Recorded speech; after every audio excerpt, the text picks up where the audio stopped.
Have you ever struggled to find a smooth way to transition from one point to another during a speech? Or have you ever found yourself using the same transitions over and over? If so, follow along as we go over some different transitional words and phrases that can be helpful to you during the organizational and delivery phase of your speech-making process. First, let's define transitions. Transitions are words, phrases, or sentences that tie the speech ideas together and enable the speaker to move smoothly from one point to the next. Transitions can also be used to alert the audience that a new point will be made, and they can be helpful in maintaining the audience's attention throughout the speech. Transitions may be used to move from the introduction to the body, between main points, from one main point to a supporting point, between supporting points, and from the body to the conclusion. Now that we know how and where transitional words and phrases can be used, we will discuss some examples. The first method of transitioning is the review-preview method. This method incorporates a restatement of the point just covered and a preview of the next point. For example, now that we've covered this, let's talk about this. Next, we have internal previews. These tell the audience what to expect next. One example of this could be, today I will focus on these 3 points, and then you list the points. Another example would be internal summaries. Internal summaries draw together important ideas proceeding to another point in your speech. For example, it should be clear that what I have talked about today is true.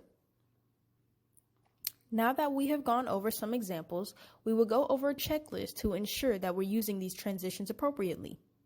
Some questions you may want to ask yourself include, did you include enough transitions to effectively help guide your audience through your speech?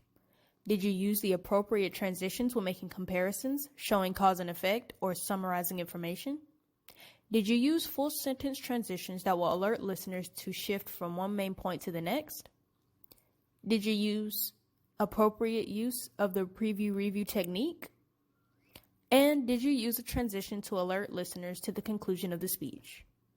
In order to use transitions effectively, you want to make sure you can check all these items off your list. Now we can cover more specific examples for different parts of your speech. To show comparison, you can use phrases such as similarly, in the same way, likewise, in comparison, and just as. If you need to illustrate a time sequence, you can use phrases such as first, second, third, following this, later, earlier, at present, in the past, and until now.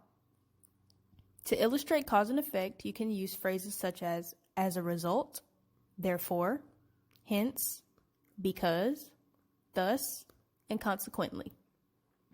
For contrasting ideas, you can use phrases such as on the other hand, and yet, at the same time, in spite of, however. And when summarizing, you can use phrases such as in conclusion, in summary, finally, let me conclude by saying, altogether, and as we have seen. Just to recap, transitional phrases are an essential component of a speech. They can help maintain the audience's attention and add fluidity. There are a couple different ways to incorporate transitions, such as review-preview method, internal previews, and internal summaries, and you can use transitions to illustrate certain aspects of a speech, like cause and effect.